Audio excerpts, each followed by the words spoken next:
Astaghfirullah. Bismillahirrahmanirrahim. Assalamualaikum warahmatullahi wabarakatuh. Alhamdulillah wassalatu wassalamu ala Rasulillah wa ala alihi wa sahbihi wa mawalah wa la hawla wa la quwata illa billahi wa ba'du. Alhamdulillah, segala puja dan puji hanya milik Allah subhanahu wa ta'ala. Salawat dan juga salam kita hadiahkan kepada Rasul kita Nabi besar Muhammad sallallahu alaihi wasallam. Pembahasan di malam hari ini pembahasan yang sederhana. 5 perkara tidak boleh diceritakan kepada siapapun. 5 perkara ini tidak boleh diceritakan kepada siapapun, walaupun kepada orang terdekat kita, entah kepada suami atau kepada istri atau kepada siapapun. Apa 5 perkara itu? Ma'asyiral muslimin yang dimuliakan Allah subhanahu wa ta'ala, langsung saja tanpa mukaddimah. Yang pertama adalah dosa kita sendiri. Kalau kita punya dosa, maka tidak boleh diceritakan kepada siapapun, terutama dosa-dosa yang sudah berlalu dari kita. Karena setiap manusia itu punya dosa. Tidak ada satu manusia pun yang tidak berdosa. Apalagi kita ini bukan nabi. Kalau nabi jelas maksum, terpelihara dari dosa. Tapi kita ini bukan nabi. Pasti setiap kita punya dosa masa lalu. Karena setiap manusia punya dosa masa lalu, maka jangan pernah diceritakan dosa itu kepada siapapun. Walaupun seorang istri kepada suami atau suami kepada istri.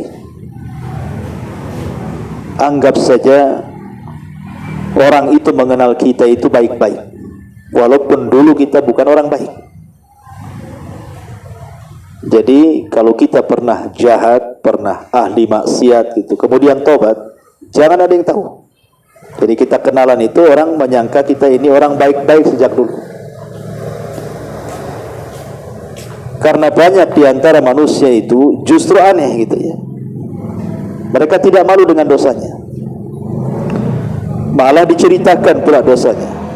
Terutama anak-anak muda ini, ya kan, punya pacar, kasih tahu pula pacarnya sama kawannya. Tuh tengok pacar saya cantik, kemarin baru apel saya katanya, antum ini udah berbuat dosa, ceritakan pula yang orang. Gak boleh ya. Jadi dosa itu tidak boleh diceritakan kepada siapapun. Sampai ada satu kasus diceritakan kepada seorang syekh itu. Syekh, suami saya sekarang marah dengan saya gara-gara saya jujur. Jadi ketika itu karena saya takut dosa, kata wanita ini, merasa dulunya saya ini tidak suci, artinya sudah tidak perawan ketika menikah itu. Padahal suami tidak tahu sebenarnya, tapi dia merasa bahwa seolah-olah dosa itu membebani hidupnya. Kalau tidak diceritakan sama suami itu seolah-olah dosa menurut perasaan dia. Akhirnya suatu malam saya cobalah jujur pada suami, bisa biar plong maksud hati dia itu kalau diceritakan itu, jadi tidak terbebani dengan dosanya. Ketika diceritakan, suaminya marah. Akhirnya suaminya malah menceraikannya. Jadi dia bertanya kepada syekh itu, maka jawaban syekh memang tidak boleh diceritakan. Kalau dulu kita pernah berbuat jahat, jangan pernah diceritakan. Walaupun kepada suami sendiri, walaupun seorang suami kepada istrinya. Cukuplah antara kita dengan Allah yang tahu saja. Karena tidak semua kejujuran itu membawa kebaikan. Lihat maslahat dan lihat madarat. Makanya Nabi SAW dengan tegas mengatakan dalam sebuah hadis itu, kullu ummati mu'afan illal mujahirin. Semua umatku dimaafkan dosanya kecuali mujahirin. Sahabat bertanya, siapa mujahir itu? Maka Rasul mengatakan, orang yang menceritakan dosa yang sudah ditutup Allah. Allah sudah menutup dosa dia kan. Orang tidak ada yang tahu, kecuali dia saja yang tahu. Dengan Allah subhanahu wa ta'ala malah pula diceritakan kepada orang, itulah disebut mujahir. Semua umatku dimaafkan kecuali mujahir, orang yang menceritakan dosanya sendiri. Kita ini punya Tuhan subhanallah. Allah itu diantara sifatnya adalah as-sittir, maha penutup aib manusia hamba-hambanya. Di antara nama Allah itu as-sittir. Sittir itu artinya maha menutup aib. Berapa banyak dosa yang kita lakukan di siang hari, Allah tutup aib kita di malam hari. Berapa banyak dosa yang kita lakukan di malam hari, Allah tutup di siang hari. Sebab kalau seandainya manusia itu tersingkap aibnya, nggak ada manusia yang dihormati di dunia. Karena semua orang punya aib. Tapi Allah itu maha baik menutup aib kita. Makanya kata Imam Ahmad, kalau manusia tahu aibku, tentu tidak ada yang menghargaiku. Pasti manusia meletakkan pasir di kepalaku. Beruntung kita ini ditutup aibnya. Maka aib yang sudah ditutup Allah jangan diceritakan. Cukup tak kita aja dengan Allah yang tahu. Kalau menceritakan aib sendiri itu sama dengan menjauhkan diri dari rahmat Allah subhanahu wa ta'ala. Gak boleh. Ini yang pertama ya. Tidak boleh menceritakan dosa. Cukup kita dengan Allah saja yang tahu. Ini yang pertama. Yang kedua, yang tidak boleh diceritakan kepada orang itu adalah aib orang lain. Kalau kita melihat ada kawan berbuat salah, berbuat dosa, ada tetangga mungkin dia rumah kita berdempetan, mungkin bertengkar dengan suaminya, kedengaran pula ke rumah kita gitu, dan kita tahu pula apa masalahnya. Entah mungkin masalahnya gara-gara perselingkuhan atau masalah apa, pokoknya dengarlah kita ini. Maka ingat, kita tidak boleh menceritakan. Umpamanya ibu di rumah, suami lagi kerja, ibu saja yang dengar tuh. Ketika suami datang, diam, tidak boleh cerita.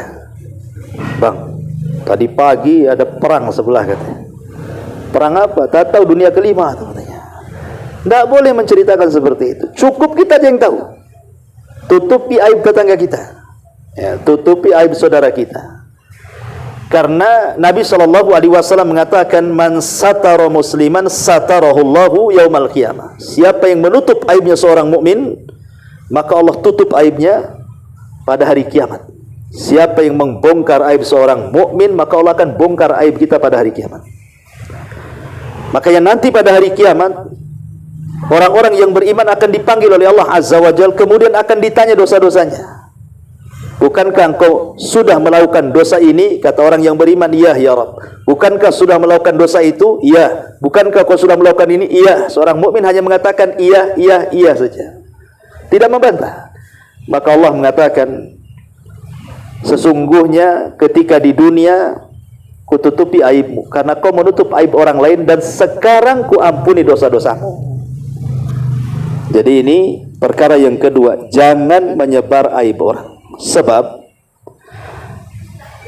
ada bahasa ulama yang mengatakan kama tadinu tudan.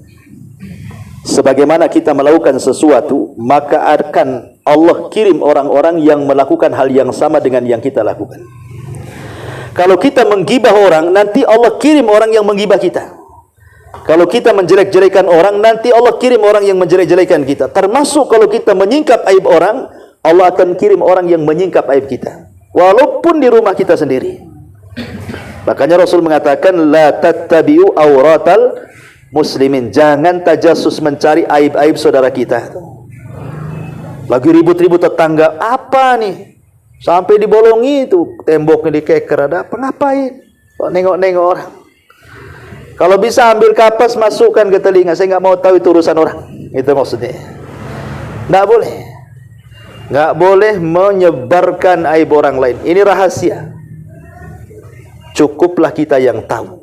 Kita dan orang itu dan Allah. Sudah. Jangan ceritakan sama orang. Bahaya. Ini yang kedua.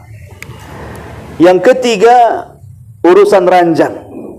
Ini kalau sudah punya pasangan ya. Karena biasanya terutama orang yang baru-baru kawin tuh. Ya, itu cerita tuh. Malam pertamanya macam mana gitu sama kawannya. Tidak boleh. Nabi SAW mengatakan, Inna asyarran nas indallahi yaumal qiyamah. Seburuk-buruk manusia pada hari kiamat. Lihat bahasanya. Seburuk-buruk manusia pada hari kiamat. Ar-rajulu yufdi imra'atahu wa tufdi ilaihi thumma yanshuru syirraha, katanya. Siapa orang yang paling buruk pada hari kiamat itu? Kata Nabi SAW, seorang suami menceritakan urusan ranjang dengan istrinya kepada orang lain atau sebaliknya, sehingga tersebar. Dengan bangganya dia bercerita. Ya, nggak boleh. Bahkan ketika di zaman Rasul ada juga yang menceritakan itu urusan ranjang sahabat tuh. Maka Nabi SAW menasihati dan mengatakan, Mathalu dzalik kamathali syaitani laqiya syaitanahu fit tariqi faghasyiha wan nasu yang durun, katanya. Permisalan orang yang menyebar rahasia ranjangnya kepada orang lain itu sama dengan setan ketemu setan laki-laki ketemu setan betina, kemudian berzinah di tengah jalan dan manusia melihatnya. Ya, sampai sedemikian kerasnya gitu. Tidak boleh, itu urusan ranjang. Tidak boleh cerita. Ya, mau suaminya hebat, mau tidak hebat, itu urusan rumah tangga. Jangan cerita. Apa ya suami saya, kenapa? Tak tahu, semalam tuh pil udah 5 dimakan dia.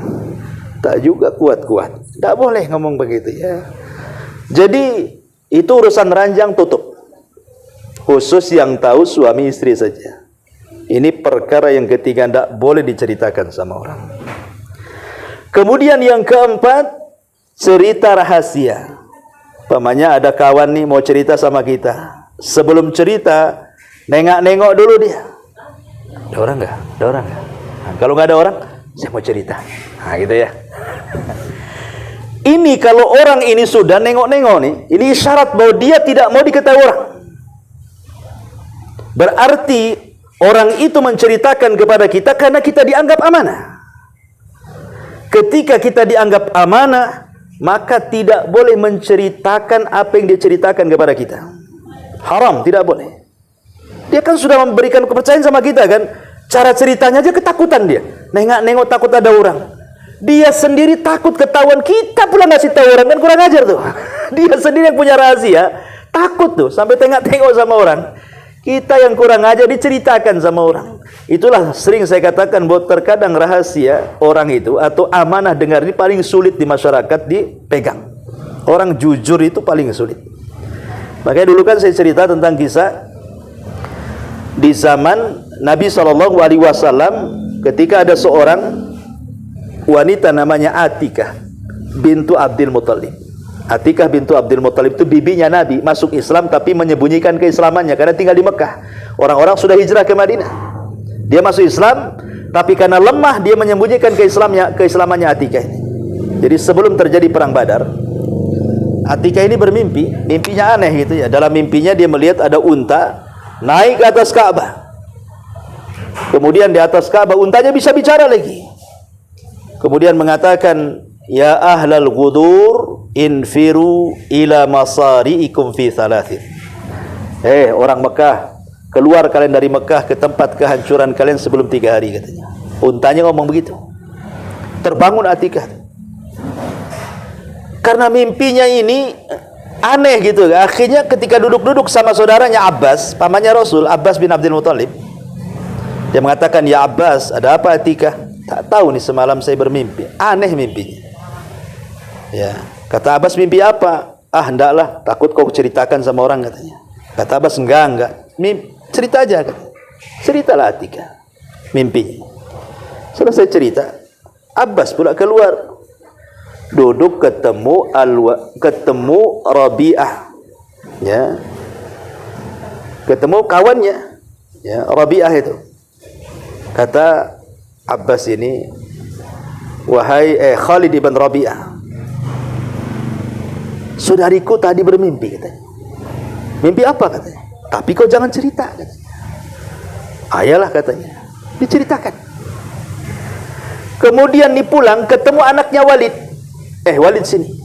Tadi saya di jalan ketemu si Abbas. Cerita soal saudarinya, katanya. Mimpinya begini-begini. Tapi kau jangan cerita. Iya, kata Al-Walid, katanya. Al-Walid pula pergi ke Ka'bah, jumpa pula dengan Abu Jahal. Abu Jahal, bapakku cerita, katanya, si Abbas tu saudarinya bermimpi. Akhirnya satu Mekah tahu.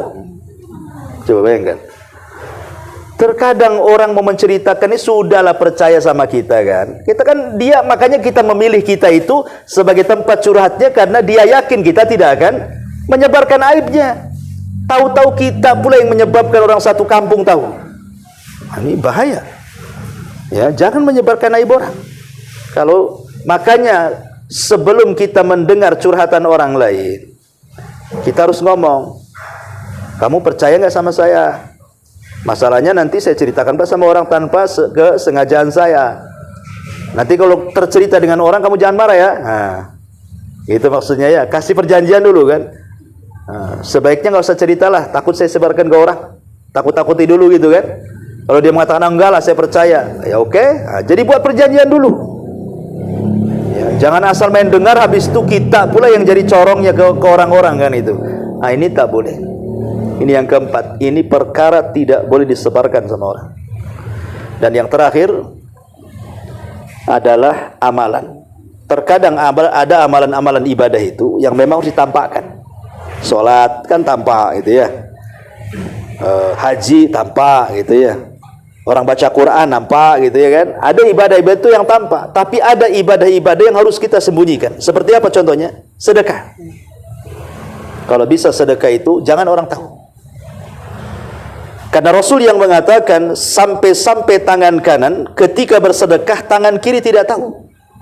Dalam hadis 7 kelompok yang akan masuk, yang akan mendapatkan naungan di hari yang tidak ada naungan kecuali dengan Allah. Salah satunya adalah orang yang bersedekah dengan tangan kanannya, tangan kirinya pun tak tahu. Artinya ketika kita pegang uang, kita kepal sehingga tangan kiri tidak tahu isinya berapa. Coba, sampai-sampai Rasul mengatakan di antara anggota badan kita saja tidak boleh tahu antara tangan kiri dengan tangan kanan, apalagi orang. Badan kita kalau bisa tidak tahu.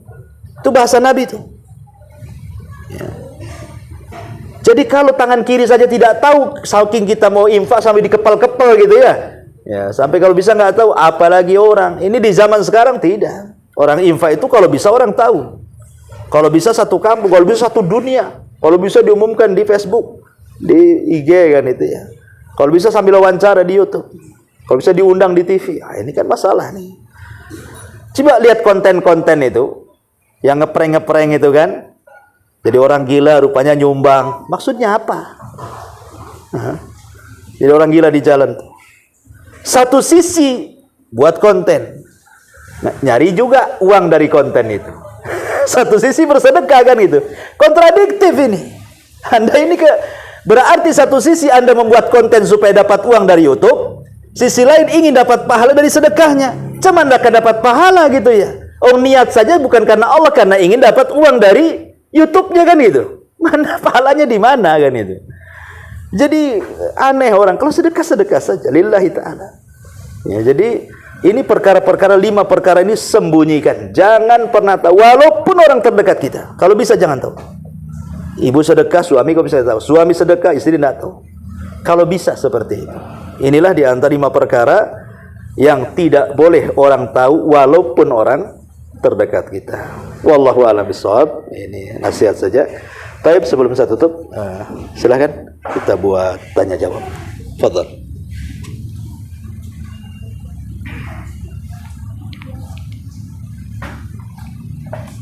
Ya.